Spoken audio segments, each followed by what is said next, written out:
যেখানে ঈদের আনন্দে সারা দেশের মানুষ ঢাকা ছেড়ে ছুটছেন আপনজনের কাছে, সেখানে ভিন্ন চিত্র দেখা যাচ্ছে রাজধানীর জাতীয় প্রেস ক্লাবের সামনে।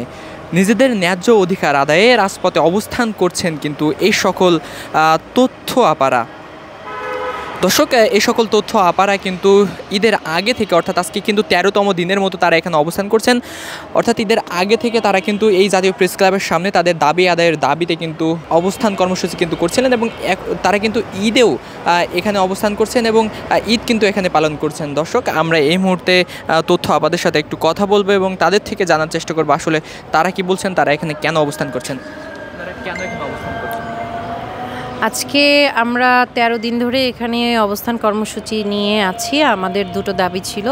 প্রথম কথা হচ্ছে গিয়ে আমাদের যেটা ডিপিপিতে ছিল যে আমাদেরকে হচ্ছে রাজস্ব স্থানান্তর করা হবে 5 বছর শেষে, কিন্তু 5 বছর শেষে রাজস্ব স্থানান্তর না করে ওটাকে দীর্ঘায়িত করে 7 বছরে আনা হয়েছে এবং বর্তমানে আমাদেরকে দলীয় ট্যাগ দিয়ে বিদায় করা হচ্ছে।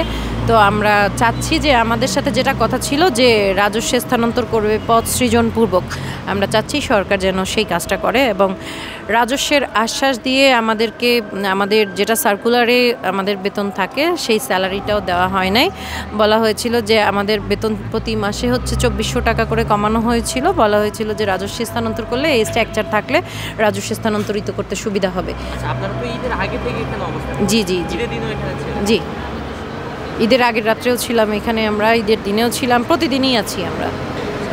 আর সবাই তো পরিবার পরিজনের সাথে ঈদ করতে ঢাকা ছেড়ে বাসায় যাচ্ছে, সেই ক্ষেত্রে উল্টো চিত্র আমরা দেখতে পাচ্ছি। আসলে মানুষ তো পরিবারের প্রয়োজনেই চাকরি করে, তাই না? আমরা যারা এখানে আছি প্রত্যেকটা শিক্ষিত মেয়ে, প্রত্যেকটা মানে বড় বড় শিক্ষা প্রতিষ্ঠান, ঢাকা ভার্সিটি বলেন, জাহাঙ্গীরনগর বিশ্ববিদ্যালয় বলেন, জগন্নাথ ইউনিভার্সিটি বলেন, জাতীয় বিশ্ববিদ্যালয়, খুব ভালো ভালো সাবজেক্টে এখানে সবাই মাস্টার্স কমপ্লিট করা মেয়ে। তো প্রথম কথা হচ্ছে আমরা আমাদের শিক্ষাকে কেন কাজে লাগাবো না? আমরা কেন আমাদের এত কষ্ট করে পড়াশোনা করে ফার্স্ট ক্লাসের সার্টিফিকেট এগুলো কেন আমরা ঘরে ফেলে রাখবো? এটা ছিল প্রথম কথা। দ্বিতীয় কথা হচ্ছে এখানে অনেক কর্মকর্তা কর্মচারী আছেন যারা হচ্ছে গিয়ে তাদের ফ্যামিলির একমাত্র আর্নিং মেম্বার।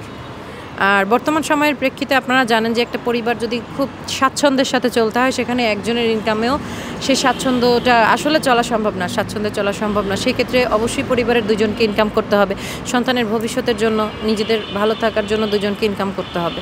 তো আমরা চাচ্ছি যেটা আসলে এতদিন ধরে আমাদের লাইফের গোল্ডেন টাইমটা 7 ইয়ার্স উই স্পেন্ড হিয়ার, হ্যাঁ, তো আমরা চাচ্ছি যে এই যে আমাদের স্বর্ণালী সময়টা জীবনের এখানে শেষ করেছি শুধুমাত্র একটা আশ্বাসের জন্য যে আমাদেরকে রাজস্ব স্থানান্তরিত করা হবে, আমরা চাচ্ছি এবার সরকার সেটার বাস্তবায়িত করুক। এই যে 13 দিন অবস্থান করছেন, সরকারের পক্ষ থেকে কিংবা কোনো পক্ষ থেকে আপনাদের সাথে যোগাযোগ করা হয়েছে? না, এখন পর্যন্ত সরকারের তরফ থেকে কেউ আমাদের সাথে যোগাযোগ করার জন্য আসেন নাই। আমরা প্রত্যাশা করছি খুব শীঘ্রই হয়তো বা তাদের দপ্তর থেকে কেউ না কেউ আমাদের সাথে অবশ্যই যোগাযোগ করার জন্য আসবে। আপনারা কতদিন অবস্থান করবেন? যতদিন পর্যন্ত না আমাদের সাথে সরকারের তরফ থেকে কেউ যোগাযোগ না করে ততদিনই আমরা এখানে থাকবো।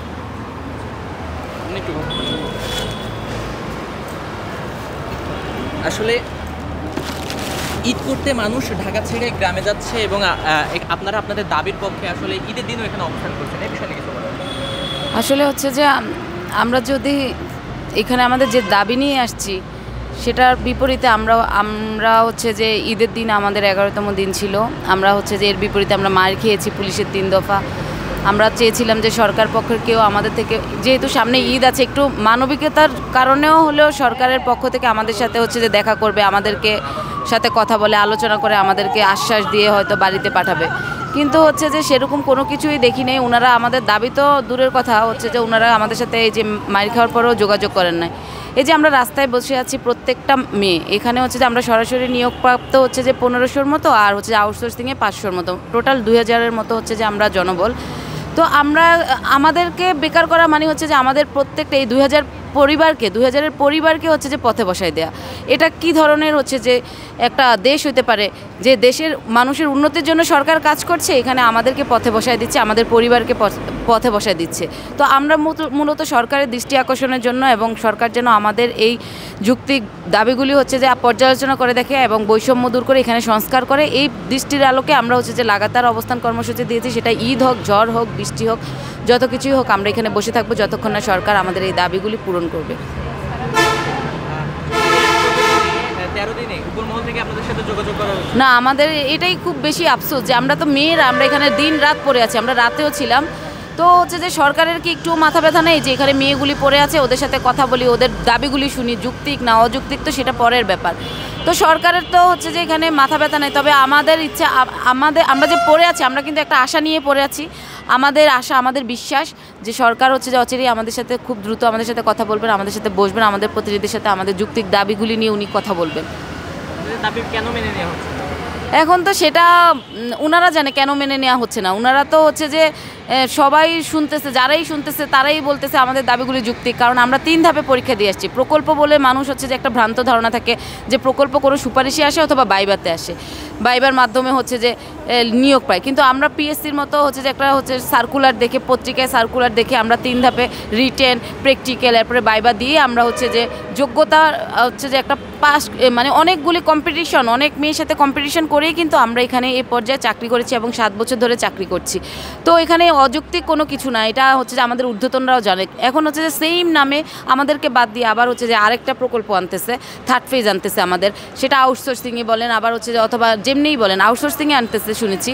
কিন্তু কথা হচ্ছে যে আমরা তো দক্ষ জনবল, এই যে দক্ষ জনবলগুলিকে বাদ দিয়ে আবার নতুন করে সেট আপ করে আবার সব কিছু নতুন অর্থ খরচ করে, এটা কি দেশের জন্য হচ্ছে যে একটা আর্থিক সংকটের পরিণত হবে না? আমরা যে জায়গায় বেকার হয়ে যাব, এটাও একটা হচ্ছে যে পয়েন্ট, কিন্তু যে এতগুলি মানুষ, এতগুলি পরিবারের একটা হচ্ছে অর্থনৈতিকভাবে ওরা হচ্ছে যে নিচে নেমে যাবে। এবং হচ্ছে যে আরেকটা জিনিস যে সেম আবার যাদেরকে হচ্ছে যে 3য় পর্যায়ে নিয়োগ দেওয়া হবে, ওদেরকে কিন্তু হচ্ছে যে মানুষগুলি নতুন করে নিয়োগ দেবে, ওদেরকে আবার দক্ষতা করতে হবে, বিভিন্ন ট্রেনিং দেওয়াতে হবে। তাহলে এটাকে আর্থিক একটা ক্ষতি না দেশের? আমি মনে করব যে আপনাদের মাধ্যমে যেন সরকার এটা বিবেচনা করে যে এই আর্থিক ক্ষতিটা নিরসনের জন্য হলে আমাদের এই দাবিগুলি যেন সরকার মানে। কতদিন অবস্থান করবেন? যতদিন না আমাদের এই দাবি হচ্ছে যে মেনে নিবে, আমরা ততদিন অবস্থান করব। দর্শক, যেমনটি দেখছেন 2 দফা দাবি নিয়ে তথ্যপাড়া কিন্তু দীর্ঘ 13 দিন এখানে অবস্থান করছেন এবং তারা যেমনটি বলছেন যে তাদের দাবি মেনে না নেওয়া পর্যন্ত তারা কিন্তু এই জাতীয় প্রেস ক্লাবের সামনে থেকে প্রস্থান করবেন। এবং তারা যেমনটি বলছেন যে এই 13 দিনেও কিন্তু সরকারের পক্ষ থেকে কোনো ধরনের যোগাযোগ কিন্তু তাদের সাথে করা হয়নি।